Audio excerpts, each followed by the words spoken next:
Ora, meus senhores e senhoras, estamos aqui para o julgamento de Cano Eyes, que está aqui para ser julgado, onde ele vai-nos tentar justificar o motivo do porquê ter andado a falhar durante tantos meses em vídeos neste canal. O que é que tem a dizer em sua defesa, senhor Cano Eyes?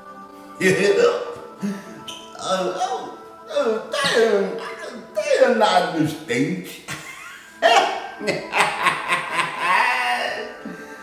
Sabe como é que é um pintor? Carne é praga. Isto é um ultraje! Isto é um ultraje! Por causa de andar no álcool, ele privou todos os seus espectadores de assistirem todas as suas maluqueiras na internet. Você estará a ser julgado para ficar preso durante 3 anos. 3! Não? 3? Não pode. Não pode. Eu canto aqui uma canção para si. Uma canção para mim, mas eu não quero saber de canção nenhuma. Eu quero a responsabilidade de um cidadão que tem o dever para com outros cidadãos. Ouve só. I can give you what you want, what you need, what you desire.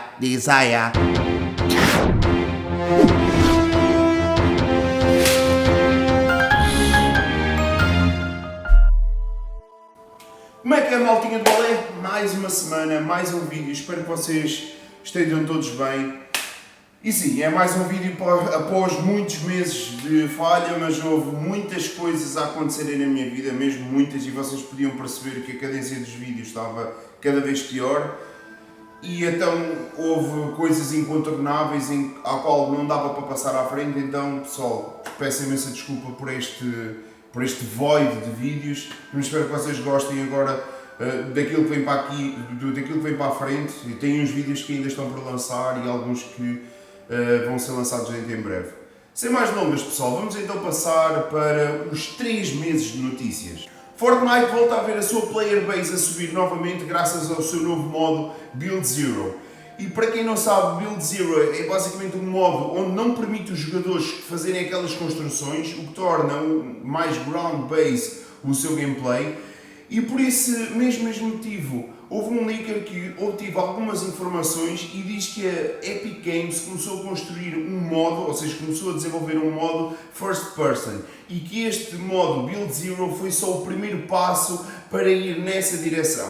Summer Game Fest ocorreu logo no início do verão e, como toda a gente já sabe, Jeff Keighley nos seus eventos tem uma carrada de anúncios além de uma carrada de publicidade. Mas os anúncios de destaque foram Alien Descendants, Fort Solis, Routine e Layer of Fears como jogos de destaque para anúncios de jogos de terror. Stormgate para RTS, High Water, Goat Simulator como jogos criativos. One Piece Odyssey e Soul Hackers para jogos inspirados em animes ou mesmo sobre animes. E sem dúvida o anúncio de maior destaque foi o Last of Us Part 1, ou seja, o remake do primeiro Last of Us que já tinha um remaster para a PS4 que corre na PS5.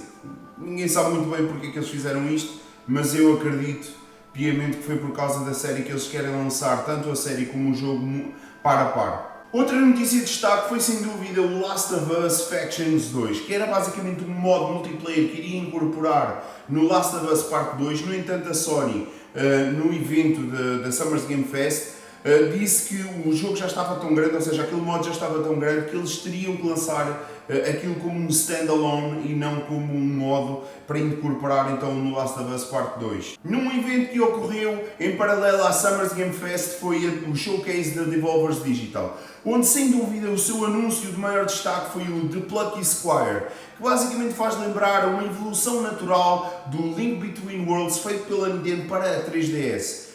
E a evolução foi tão grande que os fãs fazem lembrar tanto o estilo artístico quanto a nível de gameplay o impacto que o Cuphead teve na altura em que foi anunciado. E a Netflix continua nas suas adaptações malucas de videojogos, onde recentemente teve o fail que foi a série de Resident Evil. No entanto, eles continuam a apostar nessa direção porque The Witcher foi sem dúvida uma das séries mais emblemáticas da Netflix durante as suas 2 temporadas, e é então que eles decidem adaptar Duke Nukem. Não sabemos bem aquilo que vai gerar uma série de Duke Nukem, visto que o jogo em si não tem uma lore muito complexa nem nada do género, é basicamente um joke game. Mas bem, pode ser que a Netflix venha a fazer um bom trabalho e venha a fazer mais uma boa adaptação de um videojogo. Xbox and Bethesda Showcase foi mais um dos eventos que houve este verão, e alguns dos anúncios de destaque foram gameplay de Redfall, que eles anunciaram no E3, no entanto foi só um teaser trailer com pre-rendered cutscenes, ou seja, não dava para ver nada de gameplay. Finalmente eles revelaram o gameplay desse jogo, que é basicamente um Left 4 Dead de survival. Também anunciaram que vai para o Game Pass o Hollow Knight, que ironicamente o jogo foi anunciado num evento de indies da Nintendo. Toda a gente esperava que fosse anunciada a data de lançamento do jogo num evento da Nintendo. No entanto, o trailer a seguir veio parar na Xbox e ainda assim não tivemos a data de lançamento. Tivemos também anunciados o High on Life, um exclusivo feito por Kojima, qual ainda não anunciaram nada, nem sequer um teaser trailer anunciaram, para a Xbox e possivelmente também para PC. Anunciaram também um RTS de Minecraft chamado Minecraft Legends, assim como também tivemos Lightyear, que é um jogo de farming, mas em cima de um mecha, ou seja, temos algumas funcionalidades de um mecha.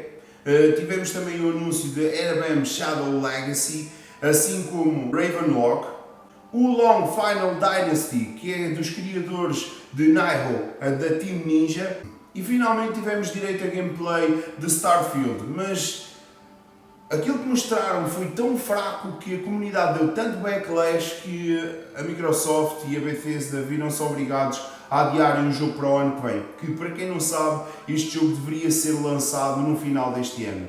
Mas devido à qualidade e aquilo que foi a recepção dos fãs, eles decidiram não arriscar e então decidiram adiar o jogo para o ano seguinte. A Capcom também teve o seu evento, no entanto não houve nada assim de muito destaque. Tivemos sim gameplay do remake de Resident Evil 4, que estava simplesmente fenomenal. Tivemos também direito ao anúncio de um evento de Dragon's Dogma, que quando esse evento ocorreu, finalmente decidiram anunciar a sequela do tão amado jogo Dragon's Dogma 2. Um dos produtores de Tony Hawk 1+2, o remake que foi feito tanto para PS4, PC e Xbox, veio afirmar que uma sequela, ou seja, o Tony Hawk 3+4, estava a ser desenvolvida pela Vicarious Visions. No entanto, estava só nos early stages quando a Activision decidiu dar merge da Vicarious Vision na Blizzard, porque a Blizzard estava a precisar de reforço pessoal, que para quem não sabe, a Blizzard tem andado a sofrer muitas perdas a nível de pessoal sénior, então a Vicarious Vision, como é uma excelente desenvolvedora, eles decidiram não perder esses resources, porque lá está, as IPs da Blizzard são bastante valiosas para a Activision e são aquilo que dá o market share que a Activision tem. Então, graças a isso e pela Activision não confiar noutro estúdio para desenvolver esta sequela, eles decidiram então cancelar por completo e deixar então no limbo, e não se sabe se algum dia eles voltarão a pegar nesta ideia ou se irão dar à Blizzard para aquilo que era a antiga Vicarious Visions para tentar trazer este jogo à vida. A SEGA, ao ver os seus recursos limitados e ao ver que o seu valor na bolsa está sempre a flutuar, eles sentiram que os seus single players não chegam para suprir as necessidades da empresa e terem uma crescente a nível de revenue. Foi então que eles decidiram começar a desenvolver live services, e um deles já foi anunciado com um teaser trailer chamado Hyenas, e basicamente é um PvP-PvE game onde a mecânica principal será a gravidade zero. Ainda não se pode ver muito de gameplay, mas parece promissor porque será um hero shooter, assim como é o Overwatch, e esta mecânica do Gravity Zero pode ser que traga algo novo ao género.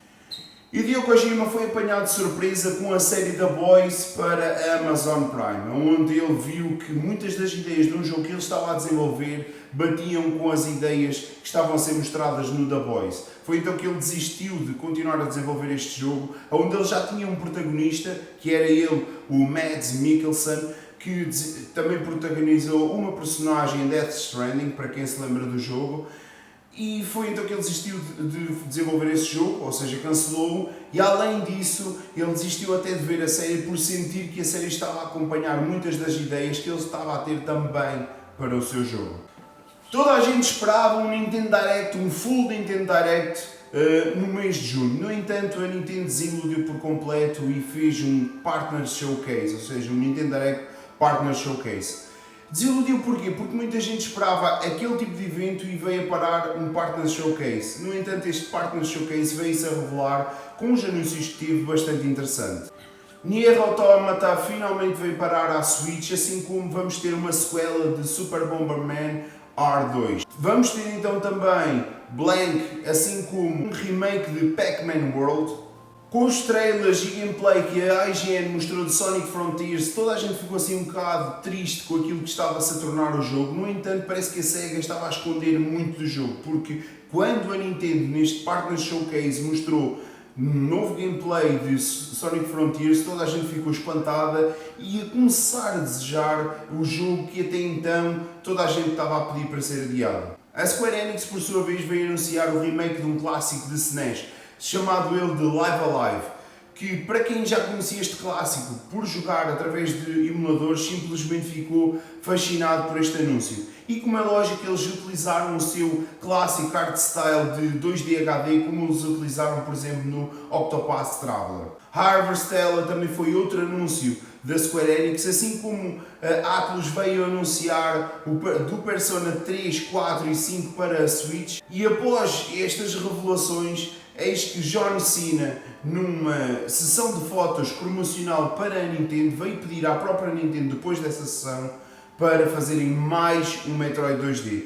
Isto porquê? Porque Metroid Dread foi simplesmente uma experiência fantástica para ele e ele sentiu que a Nintendo tem que continuar a produzir estes jogos. E eu, como é lógico, como adorei o jogo, não podia falar ao contrário do que ele falou. Eis que Eiji Aonuma veio revelar um detalhe bastante interessante de Zelda Wind Waker, onde ele revelou que esconderam o seu desenvolvimento durante bastante tempo, tanto da Nintendo quanto de Shigeru Miyamoto, para que eles atingissem um estado de desenvolvimento já bastante avançado e não permitisse tanto à Nintendo quanto a Shigeru Miyamoto andar para trás com aquele desenvolvimento, porque eles sabiam lá no fundo que a Nintendo iria rejeitar, assim como principalmente o Shigeru Miyamoto iria rejeitar um Zelda Cartoon. E foi então a altura de ele revelar a Shigeru Miyamoto e diz que a primeira reação que Shigeru Miyamoto teve daquele jogo foi simplesmente vergonha. A reação dos fãs também foi muito similar, o que fez dar razão a Shigeru Miyamoto.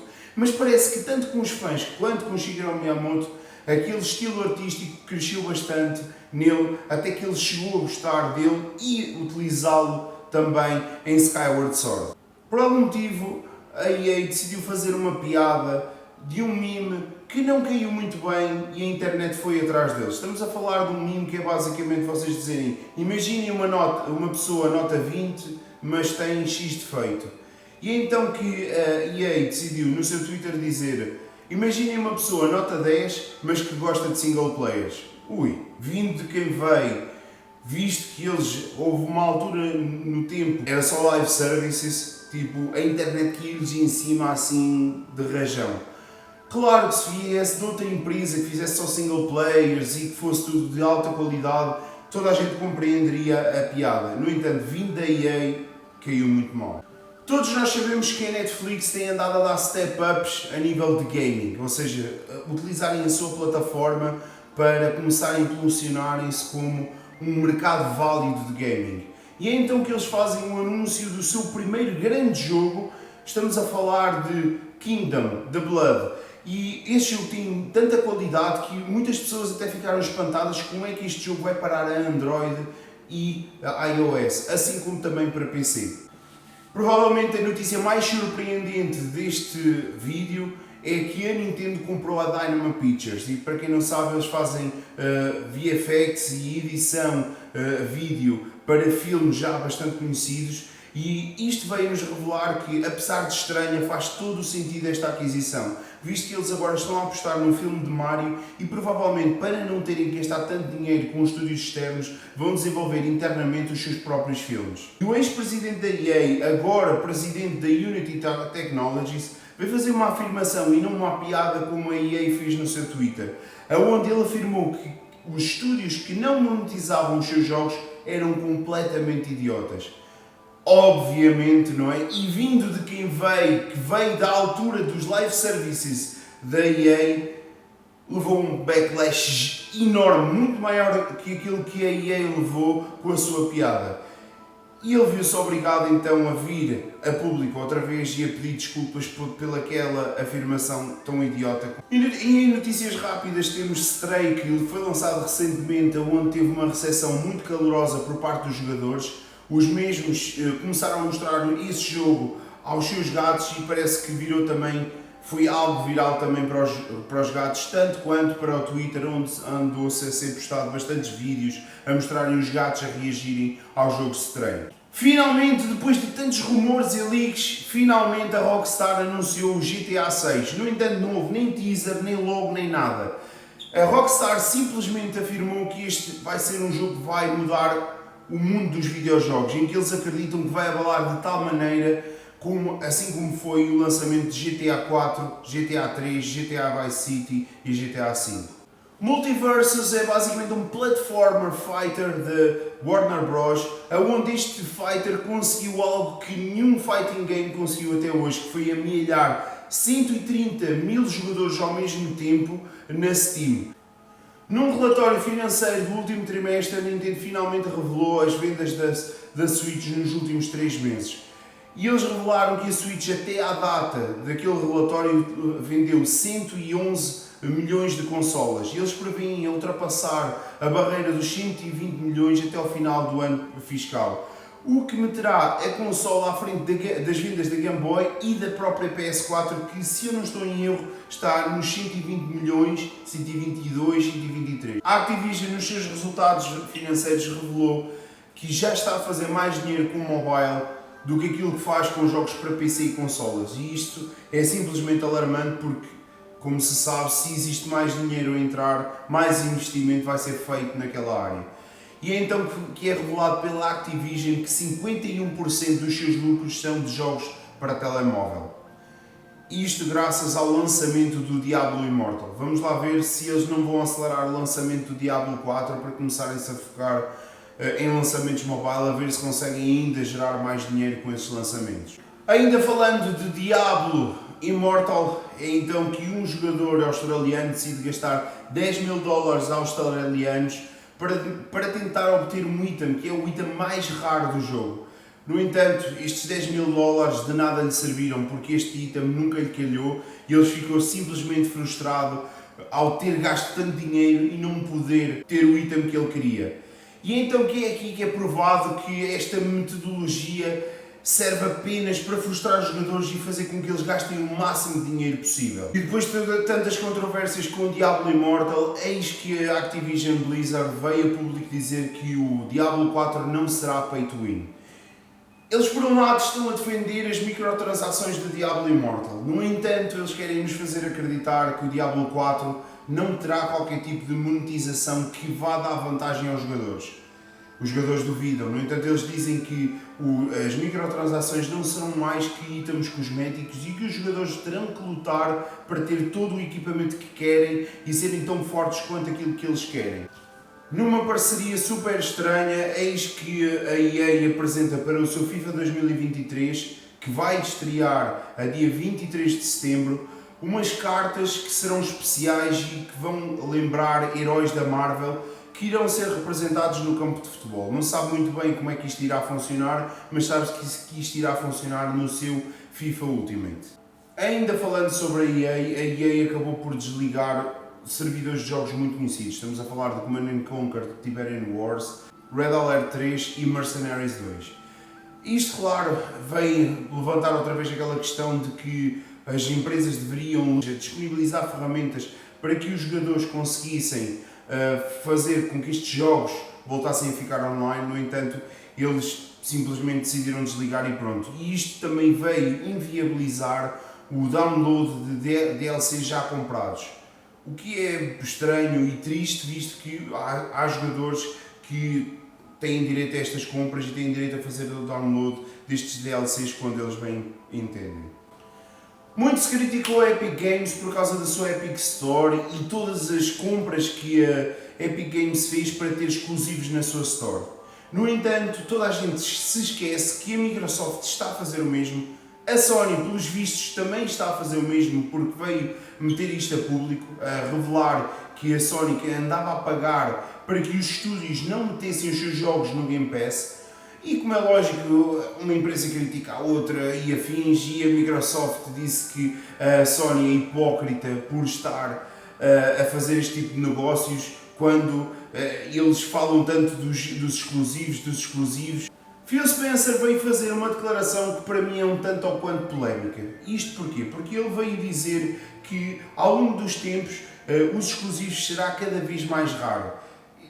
Isto tendo em conta aquilo que ele está a fazer com o Game Pass e a lançar os seus jogos tanto na Nintendo Switch quanto na Xbox. Claro que ele não lança tudo na Nintendo Switch, mas já lançou aqueles títulos mais críticos lá e têm visto o seu sucesso lá. E é por esse mesmo motivo que ele acredita que os jogos têm muito mais longevidade quando são multiplataformas do que quando são exclusivos de uma plataforma só. E contra isso eu vou contrapor. Um jogo quando é exclusivo normalmente tem mais a atenção do público. E eu passo a falar, por exemplo, do Bayonetta, que quando ele era multiplataformas da Xbox e da PS3 não teve assim tanto destaque, apesar de ser um jogo de extrema qualidade. E quando passou a ser exclusivo da Nintendo, o jogo teve sempre grande destaque porque a comunidade estava muito mais atenta. É estúpido ou não, é algo que a comunidade se importa, querendo ou não. A longevidade de um jogo pouco importa se é multiplataforma ou não. É lógico que se forem lançando gradualmente os jogos noutras plataformas, a comunidade vai sempre aparecendo renovada. No entanto, isso não quer dizer que o jogo vai manter por muito tempo, depois de lançar em todas as plataformas, a sua comunidade. Porque há jogos e jogos e cada jogo tem a sua comunidade e o seu espectro onde ele poderá atuar mais. Assim como houve um vídeo que eu fiz sobre Outriders e o porquê daquele jogo ter sido prejudicado pelo Game Pass, eis que vem mais um estúdio de um jogo single player, que é o estúdio do The Callisto Protocol, onde eles afirmam que o Game Pass não é benéfico para jogos single player. No entanto, o Outriders também era multiplayer e mesmo assim foi prejudicado por causa do Game Pass. É mais um estúdio que veio a comprovar que o Game Pass muitas vezes pode não ser benéfico para um estúdio e eles dizem que, ok, nós não achamos que seria uma boa ideia lançar diretamente o jogo no Game Pass, mas pelo preço certo e pelo dinheiro certo que a Microsoft lhes poderá vir a dar, este jogo poderá sim vir a parar Day One no Game Pass ou posteriormente no mesmo serviço. Devido à instabilidade que existe agora no setor de produção de componentes para dispositivos eletrónicos, a Sony viu-se obrigada a subir o preço da sua PlayStation 5 em 50€. Isto vai, claro, contra a norma daquilo que se vê no mundo dos videojogos, visto que as consolas começam num preço e vão sempre descendo, só aumentam de preço quando existe uma nova versão dessa mesma consola. Mas, no entanto, não é isto que está a acontecer com a PlayStation 5. Eles estão a subir o preço da consola base, tanto da PlayStation digital quanto da PlayStation com leitor de discos. Mas isto não está a acontecer em todas as regiões, estamos a falar que isto está a acontecer apenas na Europa, Austrália e Ásia.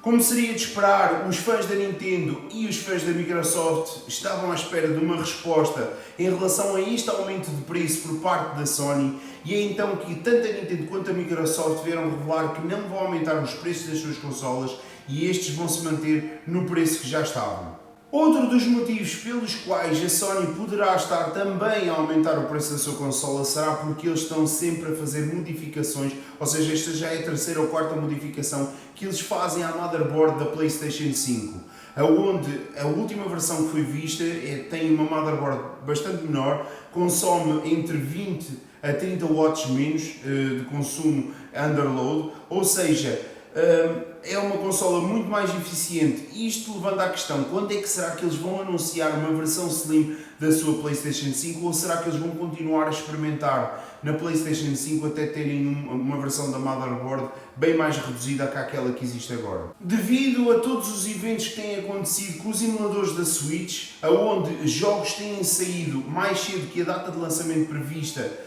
para os devidos jogos, e onde nos emuladores já se corre os jogos antes das pessoas sequer poderem comprar o jogo e poderem jogar na sua Switch, eis que a Denuvo, que é muito controversa no mercado de PC por causa de ter aqueles performance hits e afins nos jogos que são lançados com este sistema de anti-pirataria, eles vêm anunciar um sistema de proteção para jogos da Nintendo Switch, onde eles afirmam que não terá qualquer tipo de hit na performance. A única coisa que eles irão fazer é dar um check à maneira como o jogo é lido, para tentarem prevenir o jogo de continuar a correr caso detectem que o jogo está a ser corrido de forma ilegal. Eis que tivemos recentemente a Gamescom, onde tivemos um evento de abertura apresentado por Jeff Keighley por mais de 2 horas, onde houveram vários anúncios, e um deles foi, por exemplo, Everywhere, que é de um dos produtores originais de GTA, onde o objetivo do jogo é ser ainda mais livre do que aquilo que é possível ser em GTA. Houve um estúdio que quis pegar o manto de Lords of the Fallen e anunciou o sucessor espiritual chamado The Lords of the Fallen. Sim, a única diferença é só o D no nome, e como é lógico isto meteu a internet um bocado a rir. Mas este será então um sucessor espiritual onde existirá um co-op online para que os jogadores possam se entreter em conjunto neste novo mundo que está a ser desenvolvido. Outro dos anúncios foram Under the Waves, que é um jogo de exploração submarina. Também tivemos direito a uma sequela chamada Return to the Monkey Island, e tivemos também direito ao reanúncio de Dead Island 2, que, para quem não sabe, este jogo já foi anunciado há, sei lá, uma dezena de anos, por causa de development hell, ou seja, teve sempre a trocar de estúdio em estúdio, mas finalmente foi anunciado e está previsto um lançamento para fevereiro de 2023. Também tivemos alguns grandes anúncios como Atlas Fallen, Moonbreaker, Stranded, Alien Dawn, assim como também o Homeworld 3. Além disso, anunciaram já evento para o ano que vem, que estará marcado para de 23 a 27 de agosto de 2023. Por sua vez, tivemos direito a um showcase da Disney mais Marvel Games, onde eles mostraram um trailer de Jedi Survivor, que é um jogo que está a ser feito pela Respawn, onde tivemos direito apenas a um trailer CG, não tivemos direito a muito mais. Foi revelado, sem qualquer tipo de trailer, que o novo Spider-Man 2 vai ter um modo cooperativo para 2 jogadores, onde um jogador poderá controlar Miles Morales e o outro será controlado por Peter Parker. Este jogo será constantemente um cooperativo, mesmo que a jogar em single player. Por final, ainda tivemos mais uma enxurrada de jogos anunciados sobre Star Wars. Estamos a falar de Star Wars Eclipse, que está a ser desenvolvido pela Quantic Dream, que, para quem não sabe, desenvolveu o Detroit Become Human, por isso acreditamos que o próximo jogo deles andará num jogo mais baseado em narrativa. Temos também um Star Wars Open World desenvolvido nada mais nada menos do que pela Ubisoft, que é perita nesse mundo. No entanto, a qualidade é muito variante no caso dos jogos dele, mas acredito que para agradarem à Disney e para terem direito a desenvolver mais jogos no universo Star Wars, eles vão tentar fazer o melhor trabalho possível. Está também a ser desenvolvido mais 2 jogos na Respawn Entertainment, onde um deles será um jogo de aventura e exploração com uma narrativa muito forte, e também outro jogo de Star Wars que será baseado num jogo de estratégia. Bem, maltinha de bolé, espero que vocês tenham gostado e que para a semana estejam aqui outra vez, porque eu tenho alguns vídeos preparados. Eu prometo que para a semana será lançado outro vídeo às quintas-feiras, como era antigamente. E eu tenho mais alguns vídeos também preparados para serem editados, por isso esperem e aguardem. E eu quero voltar com as reviews, porque eu tenho uma nova metodologia para as reviews, pessoal. E elas vão acontecer. Pessoal, então até para a semana.